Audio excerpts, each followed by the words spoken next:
Okay, hello guys. So magandang araw sa inyo and welcome back again na naman sa ating channel at sa panibagong video tutorial na naman. Okay yun, so bali continuation pa rin ito ng mga vlogs natin or tutorial natin patungkol sa pag-i-install ng mini driving light sa pamamagitan ng iba't ibang paraan. So yung una, nakapag-install tayo ng mini driving light na walang gamit na relay. And pangalawa, nag-install tayo ng mini driving light na may gamit na isang relay. And sa pangatlo, nag-install tayo ng mini driving light gamit ang dalawang relay which is standard procedure. At pang-apat, nag-install tayo ng mini driving light na may passing. So napakaraming paraan sa pag-install ng mini driving light, ano. Ngayon mga boss, kung napapansin nyo, wala tayong relay na makikita. Bali, for today's video, kung nabasa nyo na yung ating thumbnail at yung ating title, mag-install tayo ng mini driving light na walang relay pero may passing. Okay, so kung makikita nyo mga boss, sa mini driving light natin, napakaraming wires niyan. So may mga mini driving light nga pala tayong 3 wires lang, ano. At may mga mini driving light din tayong 4 wires. So yung madalas natin gamit sa mga tutorial natin which is mini driving light na 3 wires. So bali ngayon 4 wires yung mini driving light na ginamit natin. At the same time meron siyang passing. Okay, so napaka basic lang naman ng tutorial na to mga boss. At napakadali lang sundan. If ever na gusto nyong mag-install or mag-wiring ng mini driving light sa sarili nyong motor. Okay, so umpisa na natin. Okay mga boss, tulad ng lagi nating inuumpisan, hindi tayo makakapag-install ng mini driving light kapag yung battery natin ay low-bat or wala tayong battery. Kasi kumukuha ng supply yung ating mini driving light sa mismong battery natin. Pwede tayo mag-install kaso under siya ng stator. So kumbaga hindi stable yung ilaw or hindi steady yung ilaw ng mini driving light natin. Okay, yung sa battery natin, for example, imagine yan ay fully charged. So 12 volts battery yan. So meron tayong positive at negative dyan. So yung positive natin mga boss, may manipis na wire dyan. So dyan connected yung isang wire na ating fuse. Ayan, so kung mababasa nyo, fuse. At pagkatapos yung isang wire, papunta lang yan dito sa ating ignition switch. Ayan. So dito lang tatakbo yan sa ignition switch. Okay.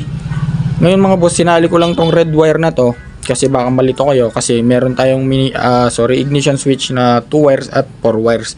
So bali yung madalas natin gamit is 2 wires lang. Ngayon kung 4 wires naman yung inyong ignition switch, so yung isang wire dyan, especially yung mga 4 wires is more on Honda, no? At sa mga China na motor. Yung isa dyan is kulay green. Yan ay kadugtong lang ng ating ground dyan. Okay, so ground lang din yan mga boss. Yan. So yung green, ground lang din. And yung black na may stripes na white, yan ay ang pupunta sa ating CDI. Sa CDI naman pupunta to.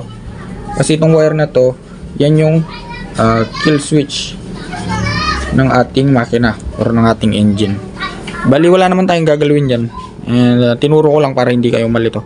So bali ang kasali lang talaga dito is itong kulay red at itong accessory wire. Ang kulay nga pala ng accessory wire ng Yamaha mga boss is kulay brown and sa mga Suzuki naman is kulay orange. So bakit ko nga ba sinali to? Kasi baka mamaya mga boss malito kayo, dito kayo mag-tap. Yan, sa red wire na to, hindi siya under ng ignition switch. So sa ignition switch kasi natin, yan, may on yan syempre kapag sinusi mo at saka may off. So kapag in-off mo yung ignition switch natin, for example dito kayo nag-tap, so kapag in-off mo yung ignition switch, hindi siya kontrolado nito. So meaning to say, may supply pa rin siya kasi direkta siya sa battery. Okay, so kahit na i-off mo to, meron pa ring supply or iilaw pa rin yung ating mini driving light. At ang medyo masama doon mga boss, kapag napaglaruan ng mga bata, pinindot-pindot yung switch. Okay, so ayun, low-bat yung ating battery. Gawa ng hindi siya konektado dito sa ating ignition switch. Kaya ayun, kapag mag-install kayo, make sure na dito sa accessory wire kayo nakatap. Okay? So tulad nitong ating diagram. So from positive terminal ng battery, yung current pupunta yan sa ignition switch. Ngayon kapag turn on mo or sinusi mo yung ignition switch, lilipat yung current dito sa accessory wire, which is kontrolado na ngayon ng susian nitong itatap natin na mini driving light. Okay, so sa pag-install naman ng mini driving light mga boss, kung 4 wires yung inyong mini driving light, so kailangan natin dyan is domino switch at passing switch. So dito sa passing switch at sa domino switch, nabibili ito sa mga online shopping platform, ano, sa Shopee, Lazada at TikTok Shop. Okay, napakamura lang nito, or punta kayo sa mga motorcycle shop, napakamura lang ng mga yan. Okay, so install na tayo mga boss. Unahin lagi natin ng pag-install mga boss dito sa ating domino switch. So sa domino switch natin, meron tayong 3 wires dyan. Ngayon, nahanapin natin dyan mga boss is yung common.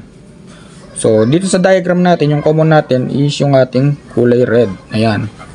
So meaning to say, yan yung pinapasukan ng supply. So diyan pumapasok yung supply. So kapag sinusi mo yung susian, ayan, magkakaroon na ng supply yung iyong domino switch. Ayan, so doon tayo nagtap sa accessory wire. Ngayon kapag in-on mo, so dito mo naman sa ating domino switch mga boss, kung mapapansin nyo, merong isang guhit dyan, bilog at saka 2 guhit. So yung isang guhit na yan, ayan, on yan, on pa rin yan. So yung bilog naman, yan ay off. At yung 2 guhit, on pa rin yan. So bali, ganun lang yung function nito, on, off, on. Yun. So ganun lang kasimple yung 3-way switch na domino. Ngayon mga boss, sa domino switch natin, mayroon pa tayong 2 wire, which is itong kulay gray at saka kulay blue. So tatakbo na ngayon yan dito sa ating mini driving light. So sa mini driving light natin mga boss, meron tayong 4 wires. Take note nga pala mga boss, kapag bibili kayo ng domino switch at mini driving light, lagi nyo tatandaan na hindi lahat ng nabili nyo is pare-parehas ang color coding. So meron pa rin pagkakaiba yan, gawa ng, yun nga, hindi pare-parehas yung factory na gumagawa ng mga parts na yan. Okay, so balik tayo sa topic. So dito tayo sa mini driving light mga boss. Sa mini driving light, ayun, meron tayong 4 wires dyan. So yung isang wire, so dito muna tayo sa isang mini driving light. So sa isang wire, may green, may gray, may blue at saka may red. Okay, so hanapin natin yung 2 green ng 2 mini driving light natin at pagsamahin na natin. Okay, yan. So ganun din sa gray, pagsamahin na rin natin. At ganun din sa blue, pagsamahin din natin. At pagsamahin din natin yung red. Ngayon mga boss, hanapin nyo dyan yung kulay ng bawat isa. Mas mainam kung i-test nyo muna direct sa battery. So yung negative, ayun, tap nyo lang dito sa negative.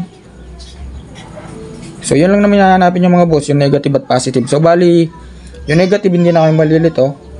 So kapag nakita nyo na yung negative, so yung 3 wire na lang na positive ang hahanapin nyo. So pwedeng yung isang wire dyan is yung white ng mini driving light, then yung isa is yung yellow ng mini driving light, at yung pangatlo ay yung combination, which is yung passing ng mini driving light.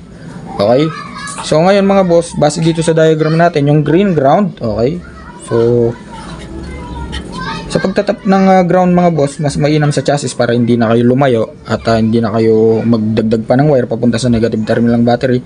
Hanap lang kayo ng good source sa chassis or sa bakal ng yung motor or sa frame, basta yung walang kalawang at pintura. Okay, so next naman, kung mapapansin nyo mga boss, yung isang switch, for example itong isang guhit na to, so kapag in-on natin yan, yan ay konektado dito sa gray. So imagine yung gray na yan mga boss, yan yung ating white. Okay, so yan yung white na ilaw. Ngayon kapag pinindot natin yung 2 guhit, on pa rin yan. So imagine yan yung ating yellow. Ayan. So ganun lang kasimple mga boss. Ngayon mga boss, yung pangatlo, which is itong kulay red, ayun, hindi na tayo malilito, yan yung ating passing. So ganun lang kasimple mga boss. Pagsamasamahin nyo na or pagdikit-dikitin nyo na agad yung mga wires at itap sa iisang wiring. Okay, so doon natin tinap yung kulay gray at doon natin tinap yung kulay blue. Okay, so ganun lang kasimple mga boss. Bali hanggang dito na lang at sana may natutunan kayo. At kung nagustuhan nyo ang video na to, so please like, share and subscribe.